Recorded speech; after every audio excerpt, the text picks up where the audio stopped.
एक गांव जहां पर सिर्फ धर्म का वास है, फिर चाहे लोगों को खुद की माँ बेटियों को ही क्यों ना जान देनी पड़े, सिर्फ उन्हें अपने ईश्वर को खुश करना है जो खुद उन्हीं के साथ जमीन पर रहते हैं। मोनालिक नाम का गांव जिसमें बनी एक घर में रहती है जोसा नाम की औरत, जिसके 2 बेटे हैं, जिसमें डेविड उसका सौतेला है और सैम उसका खुद का खून है, लेकिन उसने कभी दोनों में कोई अंतर नहीं किया। अब यहाँ देखने पर तो सब कुछ काफी इजी लग रहा है, लेकिन असल में इस खामोशी के पीछे छुपा है एक भयानक सच। दरअसल आज जोसा ने अपने पति के लिए एक सरप्राइज रखा है, पर यह कोई आम सरप्राइज नहीं, बल्कि इसमें उसे खुद की मौत मिलेगी, क्योंकि अब वो उसके साथ नहीं रहना चाहती। पर ऐसा क्यों कर रही है वो, ये सब हमें आगे देखने को मिलेगा। फिलहाल अब वहाँ हेनरी आ जाता है, जो बैठते ही चाय पीना शुरू करता है, जिसके अंदर ही जहर की मिलावट थी। पर उसी समय उसने अपना दम नहीं तोड़ा, बल्कि जब ये दोनों जंगल में गए लकड़ियां इकट्ठा करने के लिए, तो हेनरी को कुछ कमजोरी का एहसास हुआ और अचानक वो गिर गया।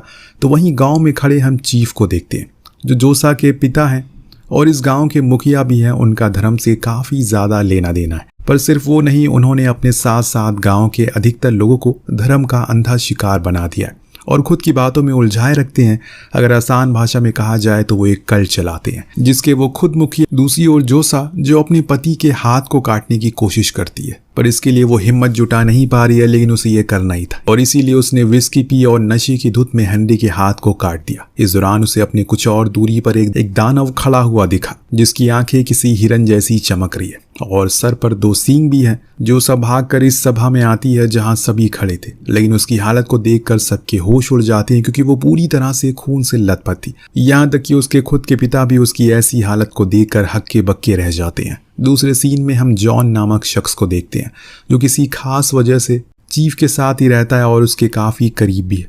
दरअसल उस दिन चीफ के पूछने पर जोसा ने बताया कि जो कुछ भी उसके पति के साथ हुआ वो हादसा, वो उनकी अनुपस्थिति में हुआ, इसीलिए वो देख नहीं सकी किसने ये सब किया। पर चीफ तो खुद की बेटी पर भरोसा नहीं है। वो जॉन को काम देता है कि वो उसकी बेटी पर नजर रखे और पता लगाए कि माजरा क्या है। दोपहर होने पर हम तीनों को चीफ के घर की तरफ आते हुए देखते हैं, तो चीफ खुद ही उन्हें रास्ते में आ जाते हैं और अपनी ही बेटी को डांटना शुरू करते हैं, क्योंकि वो लेट हो चुकी थी काम के लिए। चीफ इतने ज्यादा रिलीजियस हो चुके हैं, उनकी बेटी भी कुछ खास मायने नहीं रखती। सिर्फ वही नहीं, गांव के जितनी भी औरतें या लड़कियां हैं, उन सभी को यहाँ के मर्द पैरों की धूल समझते हैं, क्योंकि ऐसा उन्हें चीफ ने कहा है, जिसकी कही बात उनके लिए पत्थर की लकीर है। बातों के दौरान हमें यह पता चलता है कि हेनरी की शादी जबरदस्ती जोसा के साथ उसके पिता ने ही करवाई थी, ये जानते हुए कि उसका पहला एक बेटा है।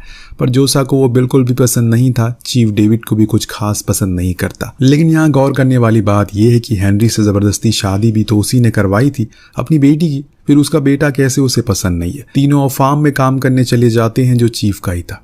जॉन को अभी भी उन पर नजर रखने के लिए कहा जाता है। इस बीच फार्म पर काम कर रहे डेविड को वहां की औरतें ताना मारना शुरू करती हैं, क्योंकि वो लेट आया था। तभी जोसा उन सभी का मुंह बंद करवा देती है। लेकिन एक औरत थी जो चुप होने का नाम ही नहीं ले रही थी। एंड्रयू का कहना है कि अगर अभी हेनरी जिंदा होता तो वो अपने बेटे से कभी काम नहीं करवाता, क्योंकि उसे उनकी बहुत फिक्र है। ये सुनते ही मानो जोसा का खून खौल जाता है। वो कहती है कि अगर उसे उसके परिवार की इतनी फिक्र होती तो उसके बेटे को मारता क्यों था। ये बहस ऐसी चलती रहती है कि तभी अचानक से एंड्रयू की बेटी को कुछ हो जाता है और वो अजीब सी हरकतें करना शुरू कर देती है और बेहोश हो जाती है। इस चीज का जिम्मेदार भी वो जोसा को ही देती है। उसने ही कुछ उसकी बेटी के साथ किया होगा। पर जोसा बिना कुछ कहे वहां से चली जाती है। लेकिन कुछ ही देर बाद एंड्रयू का पति हाथ में तलवार लिए जोसा के पास आकर उसे धमकाता है। उसे पता है कि उसने अपनी पति के साथ क्या किया, इसीलिए वो उसके परिवार से दूर रहे, क्योंकि उसे फर्क नहीं पड़ता कि वो किसकी बेटी है। अगर उसके परिवार को कुछ हुआ तो वो उसे जान से मार देगा। इतना कहने के बाद वो उसके मुंह पर थूक देता है। इतने में अचानक एक बारी फिर से जोसा को वही डीमन दिखाई देता है। तब वो उनसे कहती है कि उसे उसकी बेटी को दर्द दिखता है जो शायद किसी अपनों ने ही उसे दिया है। दरअसल इन दोनों को लग रहा है कि जोसा कोई विच है और उसने ही कुछ किया है उसकी बेटी के साथ, पर ऐसा कुछ नहीं था। मे भी हो सकता है ऐसा कुछ हो। खैर ये तो हमें आगे पता चलेगा। फिलहाल यहाँ हमें एक और राज की बात पता चलती है। असल में जोसा का अफेयर उसके खुद के स्टेपसन डेविड के साथ चल रहा है। इधर रात के खाने पर चीफ जोसा से अपनी बेटी के बारे में बातें कर रहा होता है, जिसमें उसे पता चलता है कि एंड्रयू से बहस के बाद उसने काम पर आने से मना कर दिया, क्योंकि उसे लग रहा है कि जोसा एक विच है जो उसके परिवार के लिए ठीक नहीं है। पर चीफ को लगता है कि उनकी बेटी को एक मर्द की जरूरत है, इसीलिए वो जॉन से कहता है कि वो उसे शादी कर ले, पर पहले वो डेविड से बात करे क्योंकि वो बड़ा बेटा है। बाकी मैं खुद की बेटी से बात कर लूंगा। रात होने पर हम एंड्रयू की बेटी एलोरा को देख पाते हैं, जो अपने बिस्तर पर सो रही थी। तभी वहाँ फ्रेड आ जाता है, उसी का पिता, जो उसके साथ गलत काम करने की कोशिश करता है। यही वो दर्द था जिसके बारे में जोसा ने बताया था, पर यहाँ इससे पहले कि वो कुछ कर पाता उसके पीछे वही डीमन आ जाता है और खून ही खून कर देता है। सुबह हुई तो एंड्रयू भागते हुए जोसा के पास गई, जो लकड़ियां लेने के लिए जंगल में जा रही थी। जिस दौरान उसके सामने उसके पिता आ जाते हैं, जो अपनी ही बेटी का गला दबाकर कहते हैं कि उसने एंड्रयू को धमकाना बंद करना होगा। तो जोसा ने कहा कि वो उसी के काबिल है, अब उन्हें खुद के भगवान बनने के दिन खत्म हो चुके हैं, क्योंकि उसे एक बहुत बड़ी गलती कर दी है, खुद की बेटी की एक शैतान से शादी करवाकर। इतना कहने के बाद वहां से चली गई। फिर एक बारी एंड्रयू उसके पीछा करना शुरू करता है और तब उसे कुछ ऐसा दिखता है जो देखकर उसकी आंखें फटी की फटी रह जाती है, लेकिन हमें ये नहीं देख पाते कि ये उसने क्या देखा है। दूसरे सीन में जॉन अब डेविड से मिलने के लिए जाता है। दरअसल ये दोनों पहले से ही काफी अच्छे दोस्त थे, लेकिन परिवार के मतभेद के कारण दोस्ती टूट गई। अब वो उसे माफ़ी मांगता है और गले लग जाता है। इस दौरान उसने उसे बताया कि चीफ ने उसे कहा है कि वो जोसा से शादी कर ले, लेकिन वो ऐसा नहीं करेगा क्योंकि वो किसी और को चाहता है। तो उसने कहा कि हाँ मुझे पता है। तभी उसकी गर्दन पर उसने एक काला पदार्थ लगा दिया, जो क्या था हमें नहीं पता। लेकिन अगले ही सीन में हमें कुछ बहुत ही अजीब दिखा, जिसमें जॉन रात के अंधेरे में खड़ा था सफ़ेद कपड़ों में। तभी वहाँ डेविड और जोसा आए, जो उसके शरीर पर वही काला पदार्थ लगाने लगी। इस बीच वहाँ वही डीमन भी आ जाता है और इसके बाद आगे क्या हुआ ये हमें नहीं पता, क्योंकि तब तक जॉन की आंख खुल गई, लेकिन ऐसा कुछ सपने में उसने पहली बार देखा था अपने जीवन में। जोसा जो अपने घर के काम को कर रही थी, तभी कुछ गांव के लोग आकर उसे पकड़कर एक सुनसान जगह पर ले जाते हैं और ज़बरदस्ती उसे फांसी देने लगते हैं। उन्होंने डेविड को भी बंदी बनाया हुआ था, लेकिन अहम समय पर वहाँ चीफ आकर एंड्रयू को थप्पड़ मारते हुए पूछता है कि वो ये क्या कर रही है। उसने कहा कि वही जो बहुत पहले कर देना चाहिए था। उसने यहाँ उसी दिन का जिक्र किया जब वो उसे पीछा कर रही थी। अब जाकर हमारे सामने वो राज खुलता है कि आखिर एंड्रयू ने उस दिन जंगल में क्या देखा था। दरअसल वो जब उसके पीछे थी तब उसके सामने जोरा ब्लैक डीमन के साथ इंटीमेट हो रही थी और उसके अंदर से निकल रहे काले पदार्थ को खुद के शरीर पर लगा रही थी, जिस चीज को हमने डेविड के हाथ में भी देखा था, जिसे उसने जॉन की नेक पर भी देखा था। चीफ को उसने ये भी बताया कि उसके पति का कल खून हो चुका है, जो उसी ब्लैक डीमन ने किया है। इस चीज की गवाही उसकी बेटी दे रही है, लेकिन अभी चीफ किसी को कोई सजा नहीं देगा जब तक वो जड़ तक नहीं पहुंचेगा। इसीलिए वो सभी को काम पर जाने को कह देता है और खुद अपनी बेटी को एक कमरे में बंद कर देता है। पर है तो वो उसकी ही बेटी, इसीलिए कुछ देर बीत जाता है और वो उसे मिलने गया और पूछा क्या उसने फ्रेड के साथ कुछ किया। तो वो तेज तेज हंसने लगी और बोली कि उसने गुनाह किया था, जिसकी सजा उसे मैंने दे दी।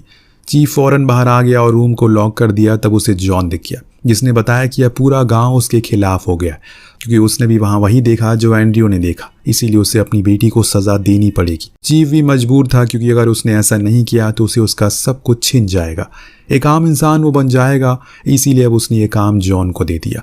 फिर पूरा गांव मिलकर जोरा को बांध देता है एक सुनसान जगह पर और उसे मारना शुरू करता है। पर एंड्रयू की बेटी उसे नहीं मारती, क्योंकि वो जानती है कि वो जो कुछ भी उसने किया वो सही था। इधर चीफ ईश्वर से कहता है कि उसकी बेटी खूनी बन चुकी है और साथ उसका स्टेपसन भी, दोनों ही उस शैतान के रूप है। इसीलिए वो चाहता है कि दोनों को ही कड़ी से कड़ी सजा मिले। इतना कहने के बाद वो गांव वालों से कहता है कि हमें इसे यहीं ऐसी हाल में छोड़ देना चाहिए, क्योंकि अब ईश्वर खुद इसे इसके कर्मों की सजा देंगे। इस बीच हम उसी ब्लैक डीमन को देख, जो अपने अंदर से निकल रहे उस काले पदार्थ को पूरे गांव में फैलाना शुरू करता है। यानी कि बहुत कुछ बुरा होने वाला है, बस देखते जाइए। घर जाने पर अलोरा को हम देख पाते हैं, जो अकेले एक जगह पर खड़ी कुछ सोच रही है।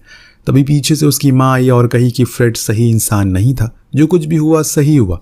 ये चीज काफी शॉकिंग थी। अगर उसे सच पता था तो बेचारी जोरा को वो क्यों परेशान किया। खैर अब चीफ डेविड के पास जाता और झूठ कहता है कि उसकी माँ उसे जंगल में बुला रही, इसीलिए वो उनके साथ चलने को राजी हो गया। लेकिन जब ये लोग जंगल में गए तो चीफ उसे कहने लगा कि अब उसे बुलाओ जिसके वश में तुम हो। लेकिन डेविड तेज तेज हंसते हुए कहता है कि तुम लोग उसका कुछ बिगाड़ नहीं सकते और अंत करीब है तुम सभी का। तो चीफ कहता है कि मैं सभी को मार सकता हूँ। वो पहले तो डेविड को मारता है, फिर एंड्रयू को भी खत्म कर देता है। हो सकता है कि उसे डेविड और अपनी बेटी के अफेयर के बारे में पता चल चुका हो। और रही बात एंड्रयू की, उसे उसने क्यों मारा, तो एक वही था जो पूरे गांव को उसके बारे में भड़का रही थी। इसीलिए दोनों को खत्म कर दिया उसने। और फिर जॉन को कहा कि वो सभी से ये कहे कि ये सब उसी डीमन ने किया। इस दौरान जॉन को फिर से वही डीमन की झलक दिखाई देती है। दूसरे सीन में हम चीफ को अपनी बेटी के साथ देखते हैं। वो उसकी केयर कर रहा है, क्योंकि उसे सच में अपनी बेटी की फिक्र थी। इसीलिए तो उसने उसे एक कमरे में बंद करके रखा था ताकि वो गांव वालों से सुरक्षित रहे। अब जब जोरा की आंख खुलती है तो उसके सामने डेविड खड़ा था, कटी फटी हालत में, जो मानो उसे कुछ कहना चाह रहा हो, लेकिन असल में वो जॉन था जो उसे पूछता है कि आखिर उसने उसके साथ क्या किया उस रात। और तब से उसे कुछ महसूस नहीं हो रहा है। अब तक तो उसे डीमन से कांटेक्ट में आने के बाद भी जिंदा कैसे है, क्योंकि उसे बार बार वो डीमन दिखाई दे रहा है। ऊपर से अब उसे ये धरती भी पसंद नहीं आ रही है और यहाँ के लोग भी नहीं। दरअसल वो भी अब उसी डीमन के वश में आ चुका है, क्योंकि उन्होंने उसके ऊपर भी वही काले पदार्थ जो लगा दिया था, जिसके बाद उसे ये समझ आ गया है कि ये गांव वो नहीं है जो ऊपर से दिखाई दे रहा है। यहाँ पर धर्म के राक्षस रहते हैं जो खुद की माँ बेटियों के साथ घोर अत्याचार करते हैं। इस बीच उसने उसे बता दिया कि उसने डेविड को मार दिया, जो सुनने के बाद जोरा तो मानो पागल हो गई। उसे धक्का देकर जंगल की ओर भागने लगी और उसके आगे डेविड भी चल रहा था जो उसे कहीं लेकर जा रहा होता है। दरअसल ये वो खुद की लाश के करीब लेकर जा रहा था, जिसे देखने के बाद जोरा उसे माफ़ी मांगती है कि वो उसे बचा नहीं सकी। तभी वहाँ जॉन आता है तो हम देख पाते हैं कि जोरा पूरी तरह से उस काले पदार्थ में घुल चुकी है। वो जॉन को बड़ी ही बुरी तरह से मार डालती है और उसे ऐसा करता हुआ कि बेटी को मारने के लिए आगे बढ़ता है, पर इससे पहले कि वो उसे कुछ कर पाता, पीछे से वही डेमन आकर उसे मार देता है। जो देख जोरा हंसने लगी। शायद उसके पिता भी वही था जो फ्रेड था, क्योंकि सज़ा उन्हीं को मिली जो उसके लायक थे। कहानी की शुरुआत में हमने देखा था कि जोरा के साथ हर कोई था, उसे खुद का पति, उसके दोनों बच्चे और उसके पिता, लेकिन फिर भी वो अकेली, किसी ने कभी कुछ नहीं पूछा कि वो क्या महसूस कर रही है। पर असल में अब जाकर वो अकेली नहीं है, क्योंकि उसके साथ वो डीमन है जो उस पूरे गांव को धीरे धीरे करके अपने वश में कर लेगा और जो जो गुनहगार होगा उन्हें खुद से सजा देगा, ताकि यहाँ से हमेशा के लिए बुराई खत्म हो जाए और सब कुछ पहले जैसा हो जाए। यानी कि वो ब्लैक डीमन एक अच्छा डीमन है, ना कि बुरा, जिसके साथ ही इस कहानी का यही पर अंत होता है। आपको कहानी कैसी लगी हमें कमेंट करके जरूर बताएगा। मिलते हैं अगली वीडियो में। Thank you so much watching. Peace out.